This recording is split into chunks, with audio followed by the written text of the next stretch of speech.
दोस्तों सोचो अगर एक ऐसा फाइटर जेट हो जो दिखाई ही ना दे, एक ऐसा हवाई शैतान जो पाकिस्तान और चाइना की रेडर्स को छुपके से डॉज करके उनके मुंह के सामने आ जाए। और आज वो fighter jet Su-57 arrow India में लैंड हो चुका है। तो क्या इंडिया इस रशियन स्टेल्थ बीस्ट को अपनी एयरफोर्स में शामिल करेगा?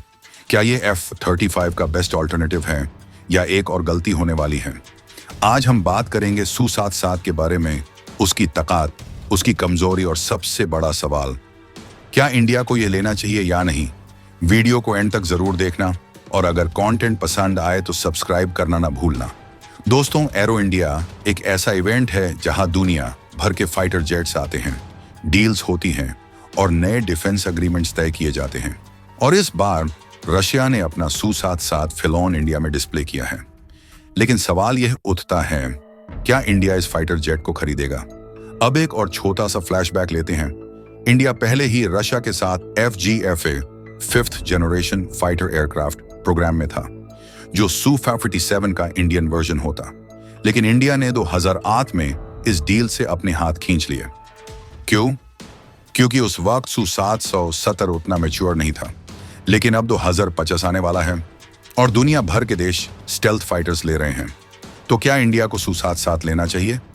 इंडिया को स्टेल्थ फाइटर की जरूरत क्यों है? बात सिर्फ एक नए जेट की नहीं है, बात है इंडिया की सिक्योरिटी की। चाइना के पास ऑलरेडी 5वीं जेन स्टेल्थ फाइटर J-20 है। पाकिस्तान टर्की से कान फाइटर और चाइना से J-35 लेने की सोच रहा है। तेजस MK2 और AMC अभी आने में टाइम लगेगा। तो इंडिया के पास अब एक तुरंत रेडीमेड स्टेल्थ फाइटर चाहिए जो तुरंत भारत की सिक्योरिटी को बढ़ाए। यही वजह है कि Su-77 एक टेम्पटिंग ऑप्शन बन सकता है। लेकिन बड़ा सवाल ये है, इंडिया को यह जेट लेना चाहिए या नहीं? क्या यह रफाले का बढ़िया भाई बनेगा या एक दूसरा सुखोई जैसा टाइम पास डील होगा? आज के इस जबरदस्त वीडियो में हम देखेंगे इंडिया को स्टेल्थ फाइटर की जरूरत क्यों है, Su-57 की 3 खास बातें, पाकिस्तान और चाइना की आंखों से देखें। चलिए अब बात करते हैं Su-57 के उन 10 फीचर्स की जो पाकिस्तान और चाइना की नींद उड़ा सकती हैं। एक स्टेल्थ टेक्नोलॉजी चाइना और पाकिस्तान की रेडर्स को छूना लगा देगा। ये रडार में बहुत मुश्किल से डिटेक्ट होगा। पाकिस्तान का आउटडेटेड एयर डिफेंस और चाइना के पुराने रडार्स इसे आसानी से नहीं पकड़ पाएंगे। 2 सुपर क्रूज बिना आफ्टर बर्नर के भी सुपरसोनिक, चाइना का J-20 आफ्टर बर्नर का मुताज है, जबकि Su-57 बिना आफ्टर बर्नर सुपर क्रूज कर सकता है। 3D थ्रस्ट वेक्टरिंग, एजिलिटी का बाप F-22 और Su-26 जैसे 3D थ्रस्ट वेक्टरिंग के वजह से Su-57 का कोई मुकाबला नहीं है। इसका मतलब डॉग फाइट में इसका कोई तोड़ नहीं। चारों ईसा रडार छुपकर मारने वाला शिकारी। पाकिस्तान का JF-17 या F-16 इस रेडर के सामने खड़ा भी नहीं हो सकता। 5 इंटरनल वेपन्स पे साइलेंट किलर। Su-77 वेपन्स को छुपाकर कैरी करता है, जिससे उसकी स्टेल्थ और भी इंप्रूव होती है। 6 लॉन्ग रेंज मिसाइल्स, दूर से ही शिकार Su-57 बियॉन्ड विजुअल रेंज में मार सकता है, जो कि पाकिस्तान और चाइना के लिए नाइटमेयर होगा। 7 इलेक्ट्रो ऑप्टिकल सेंसर, जैसे शेर की आंखें। ये इंफ्रारेड और इलेक्ट्रो ऑप्टिकल सिस्टम से स्टेल्थ एयरक्राफ्ट को भी पकड़ सकता है। 360 डिग्री सेंसर फ्यूजन, हर तरफ नजार। Su-57 हर एंगल से डेटा कलेक्ट कर सकता है, जिससे उसकी सर्वाइवेबिलिटी बढ़ती है। 9 हाई एल्टीट्यूड परफॉर्मेंस, हिमालय में भी शानदार। चाइना का J-20 हाई एल्टीट्यूड में स्ट्रगल करता है, लेकिन Su-57 इजीली ऑपरेट कर सकता है। कॉस्ट इफेक्टिव, F-35 से सस्ता।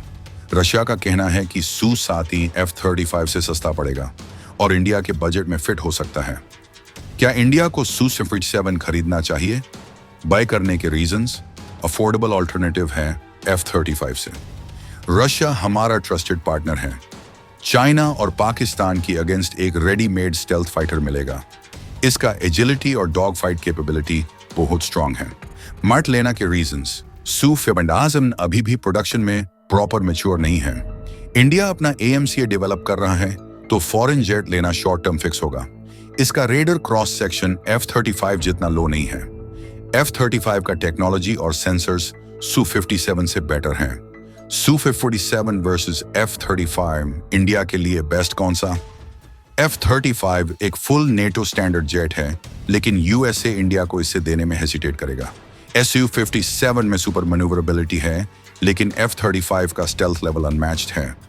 F-35 फ्यूचर प्रूफ है, लेकिन Su-57 का मेंटेनेंस सस्ता है। तो बेस्ट क्या है? अगर इंडिया को जल्दी स्टेल्थ चाहिए तो Su-7 170 एक ऑप्शन हो सकता है, लेकिन अगर इंडिया फ्यूचर प्रूफ ऑप्शन चाहता है तो F-35 एक बेटर चॉइस है। आपको क्या लगता है, इंडिया को सूचर साथ लेना चाहिए या नहीं? कमेंट में जरूर बताना। और अगर ऐसी ही एक्सप्लोसिव डिफेंस वीडियोस देखना चाहते हो तो चैनल को सब्सक्राइब करो और बेल आइकॉन दबाओ, वरना अगला एपिसोड रेडर में डिटेक्ट नहीं होगा। जय हिंद।